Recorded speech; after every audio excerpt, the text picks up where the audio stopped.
যাচ্ছিস? চাকলা পুজো দিতে। ঋতুরানী তুমি কোথায় যাচ্ছ? সব চাকলায় যাচ্ছি আমরা, মন্দিরে পুজো দিতে যাচ্ছি। তো আমাদের অনেকটাই লেট হয়ে গেছে, আমরা এখন চাকলায় যাচ্ছি, গিয়ে তারপর সব ভিডিও শেয়ার করব। তো এখন যাই, বাবার কাছে যাচ্ছি। এই যে আমাদের টিম দেখে নাও, এই যে বাড়ির কর্তা বেরাচ্ছে তালা দিয়ে। বাড়ির কর্তা এখনো তালা দিতে দিতে হয়রান হয়ে যাচ্ছে। চলো চলো চলো, কি রে মনটা, পারবি তো আমাদের নিয়ে?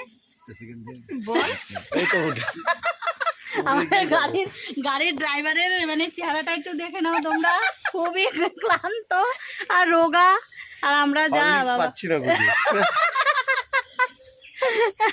তো এই বৃষ্টির দিনে সবাই একটু মজা করতে বেরিয়ে গেলে আমার পুজোও দিয়ে আসি, আর মজা তো হবেই। বাবার কাছে যাচ্ছি, ভালোভাবে যেন পুজো দিতে পারি, আর সবার জন্য শুভকামনা করছি। সবাই ভালো থেকো, টাটা।